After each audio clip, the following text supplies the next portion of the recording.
Bonjour. Alors aujourd'hui, vidéo un peu spéciale parce que je suis retombé sur un jouet de K2000 que j'avais trouvé en vide-grenier. Voilà, et puis un gros morceau, hein, voilà. Et puis pour vous dire que c'est du K2000, c'est marqué dessus. Pour moi, ça ressemble pas vraiment à une Pontiac Firebird, mais c'est écrit dessus, il y a le scanner devant, etc. Et je me suis dit que ça pourrait être amusant de vous présenter ça, parce que j'ai mis des piles dedans, et il s'avère que elles fonctionnent. Donc on ne sait jamais, on peut avoir de bonnes surprises. Et malgré le fait qu'il y ait ici donc des autocollants qui rappellent que donc la voiture au début c'est une Firebird quand même, hein. Il me semble pas qu'il y ait ça sur K2000 donc de la série Knight Rider, et encore moins donc là à l'arrière de la voiture, même s'ils ont mis K2000 ici.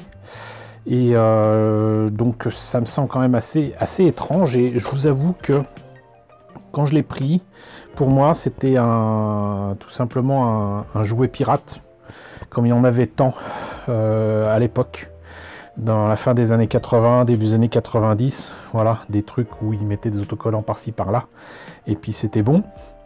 Et j'ai fait une petite recherche internet, j'en ai parlé à Monsieur Toy, j'en ai parlé à Toy Kitsch, j'en ai parlé à Erwan, ancien rédacteur en chef de 10e Planète, et pour enquêter un petit peu, et c'est Toy Kitsch qui m'a dit que lui, il avait vu quand même une version radiocommandée de Bandai en vente en France. Moi, j'en avais jamais entendu parler jusqu'à ce qu'il m'en parle, mais je le crois bien volontiers. Je sais que de toute façon des modèles de jouets de K2000 on en a eu que récemment, hein, ou alors peut-être une petite version ERTL qui se baladait en France dans les années 90, je ne sais pas, mais il me semble pas qu'on ait eu de version, en tout cas pas de cette taille là en France officielle. Et en cherchant sur le net, je tombe sur une photo de cet objet avec la boîte. Et la boîte, on voit clairement des images de la série, on voit écrit K2000, on voit que c'est écrit en français vu à la télé, donc a priori c'est que c'est sorti certainement donc au moment de la diffusion sur la 5, donc si je ne me trompe pas ça devait être en 86 ou 87, un truc comme ça, mais certainement pas en 85. Donc voilà, et moi je trouve ça quand même assez étonnant, parce que il y a strictement rien à part le nom, bon c'est déjà pas mal, mais à part le nom de la société qui s'appelle Fushin Toys, qui est une société apparemment taïwanaise, et je m'en rappelais pas jusqu'à ce que je fasse une petite recherche sur le net, mais je me rappelais bien d'avoir vu un truc équivalent, exactement le même genre de truc, à savoir donc c'est une voiture qui a beau avoir des roues qui tournent, en fait ça tourne et ça bouge avec ça uniquement. C'est extrêmement limité au niveau électronique, et il me semblait avoir vu la même chose avec donc la grande Torino rouge à bande blanche de Starkey et Hutch. Voilà, donc ça je sais que je l'avais vu, et je ne l'ai pas pris, voilà, parce que un jouet étrange me suffisait, puis ça prend de la place, hein, mine de rien. Et là vous voyez que donc il y a des trous pour du son, et je vais vous faire subir ça parce qu'il n'y a pas de raison que je sois tout seul à avoir entendu ça. Donc vous avez une sirène 4 sons, et vous avez micro, police, fusil, pompier. Je vais être gentil, je vais commencer par micro, mais vous voyez que vous avez donc deux interrupteurs avec ici donc power et sound, et j'ai mis des piles, et vous dire que je sais pas si voilà, il y a une pile de 9 volts et deux grosses piles. Pile 9 volts c'est pour le son, les grosses piles c'est pour faire bouger le moteur ici, et croyez-moi c'est vraiment de base, hein. Voilà, ça d'ailleurs j'ai du mal à le remettre, voilà, mais bon, donc du coup êtes-vous prêts? Je ne sais pas, mais donc peut-être déjà le mettre en marche pour sound.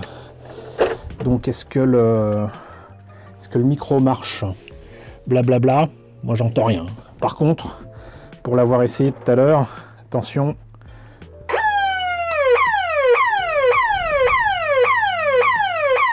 ça c'est police, là c'est pompier. Et ça c'est supposé être un fusil. J'arrête là, parce que je pense qu'on m'entend pas. Le dernier son c'était supposé être un fusil. Parce que c'est bien connu, dans K2000, ils utilisent des fusils. Hein, voilà. Donc ça, c'était le son. Et j'ai bien appris la leçon, justement. Je vais l'éteindre, mais par contre, je vais maintenant... Et ça, c'est assez étrange de se dire que ça roule. Alors qu'il y a ça. Donc il faut faire quoi? Il faut le tenir? Je ne sais pas. Bon, on va voir. Je vais le tenir quand même un peu. Et je vais le mettre en marche. Et normalement, si tout va bien, ça va rouler. Et il va y avoir les phares qui s'allument et tout. Voilà. Ok. Il a du mal hein, quand même. Les piles sont neuves. Ce qui nous intéressait, c'était ça.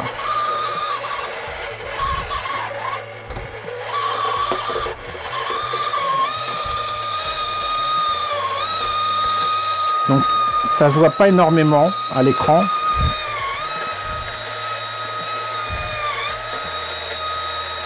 Si quand même un petit peu, vous voyez. Je pense que c'est mécanique. Je pense que c'est mécanique et ça fait donc le scanner. Le problème c'est que ça passe son temps à allumer et éteindre les phares. Ça s'allume aussi à l'arrière et ça s'allume là, mais pas là. Et donc voilà.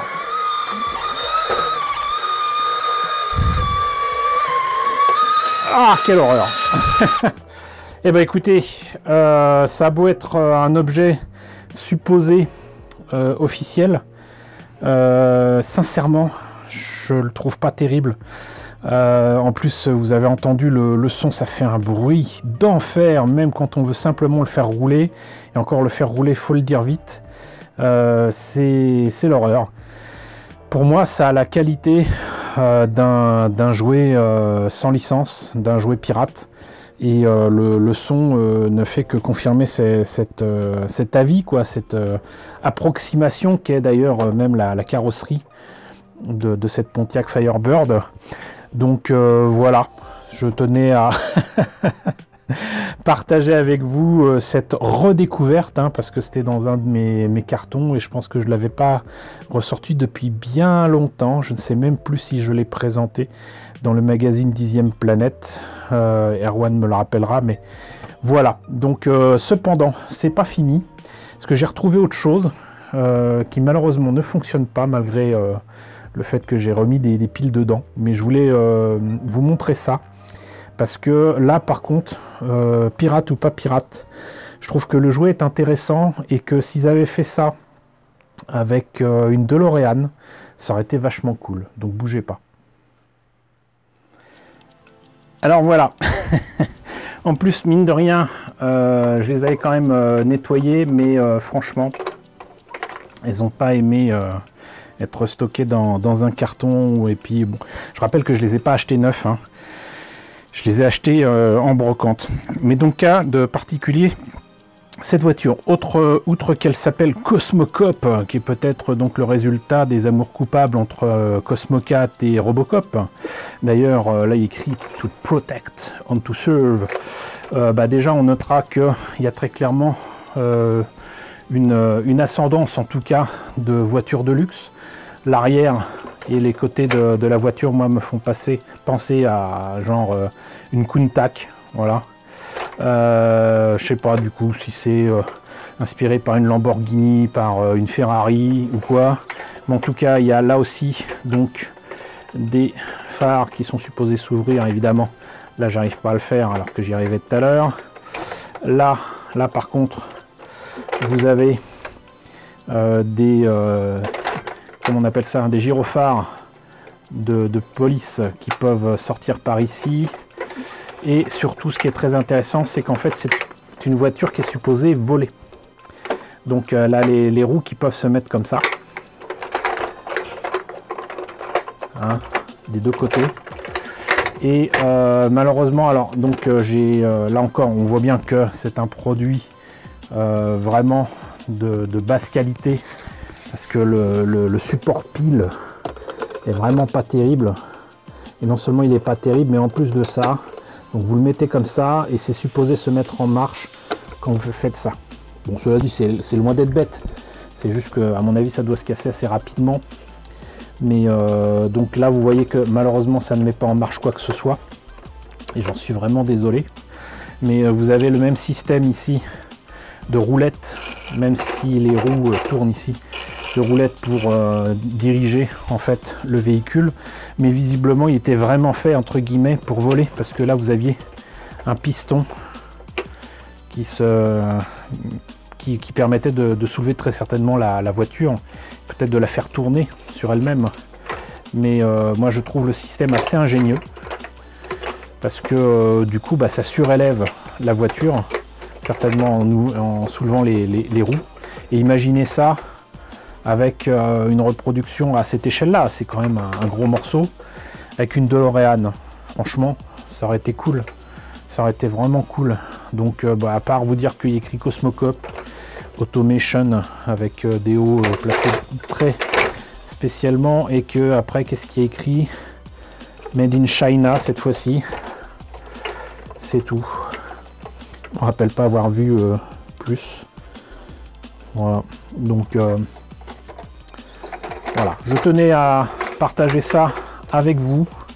C'était mes petites retrouvailles avec des objets cachés dans mes cartons depuis au moins 2 décennies, voire 2 décennies et demie, hein, facilement 25 ans. Donc voilà, c'était surtout pour vous montrer la K2000. Est-ce une KK2000? Pour moi, elle n'en est pas loin, mais c'est une curiosité quand même. Et en plus, bon, c'est un objet, apparemment un des rares objets de K2000 qu'on a eu officiellement en France. Donc ma foi, faut prendre ça comme ça. À savoir que donc pendant que nos amis américains avaient du Kenner avec une figurine, une voiture, etc., nous on a eu que ça. Donc autant le prendre avec philosophie. Donc en tout cas, j'espère que la présentation de ces 2 voitures qui sortent un petit peu de l'ordinaire vous a intéressé. Si vous les avez connues, si vous en avez vu d'autres, n'hésitez pas à me dire ce qu'il en est dans la section commentaires. N'hésitez pas à liker, n'hésitez pas à partager, n'hésitez pas à vous abonner si ce n'est pas déjà le cas. Coucou aux nombreux abonnés qui nous ont rejoints ces derniers temps. Bienvenue ici. Coucou aux grands anciens qui me suivent depuis 6 ans. Merci à tous de votre fidélité, merci à tous de votre soutien sur Tipeee, sur Paypal. Surtout prenez soin de vous. Je vous laisse avec la liste des contributeurs de la chaîne et je vous dis à très bientôt pour la présentation, je l'espère, peut-être, d'un objet K2000.